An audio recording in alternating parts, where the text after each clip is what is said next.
When we had a competitive firm, the marginal revenue, the extra revenue that they earned by selling another unit was equal to the market price. It was a constant.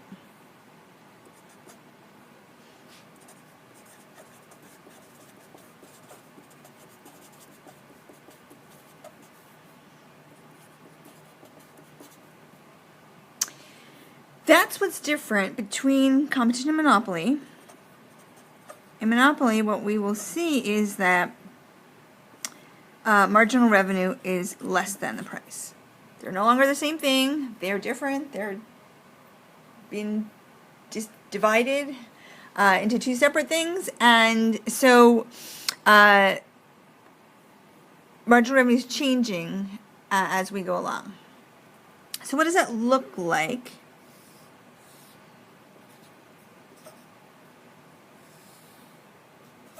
Here's the demand curve. So the monopolist is facing the market demand. I mean, their demand curve at their firm level is this downward sloping market demand curve. In perfect competition, the firm was facing a horizontal demand curve. They could sell as much as they wanted at that market price. And let's say we have this combination here. P0 and Q0. If the firm decides they want to sell more, if they said Q0 is good, but it's not our profit maximizing price and we want to sell another unit, the only way for them to sell another unit is to lower the price.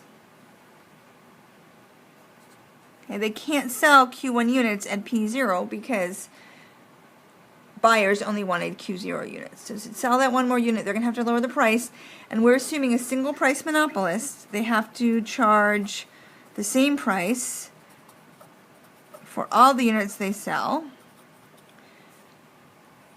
They have to lower the price. So there's two things going on. They do get more money by selling another unit.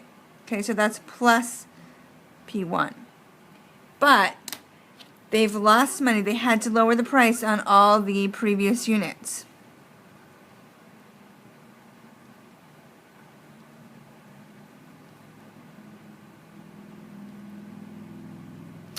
And therefore, the marginal revenue, the true marginal revenue, what happens when, how much more money do we bring in when we go from Q0 to Q1? It depends on the,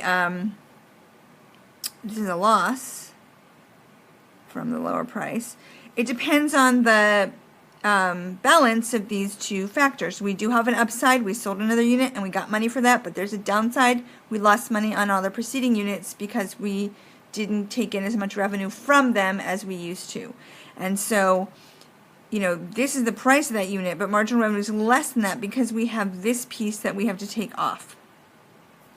If we look at it in a numerical way instead of the graph, let's make a little demand curve here. 10, 8, 6, 4, 2, and 0, and quantity is 0, 1, 2, 3, 4, 5. Okay, so what is the marginal revenue? Well, in order to find marginal revenue, the change in revenue from selling one more unit, we first need to calculate total revenue. How much do we make from selling another unit of the good? So total revenue, like before, it's price times quantity, so it's 0, and we don't sell anything. It doesn't matter what we charge for it. 8, 12, 12, 8, and 0. Okay, super simple numbers here. So the marginal revenue,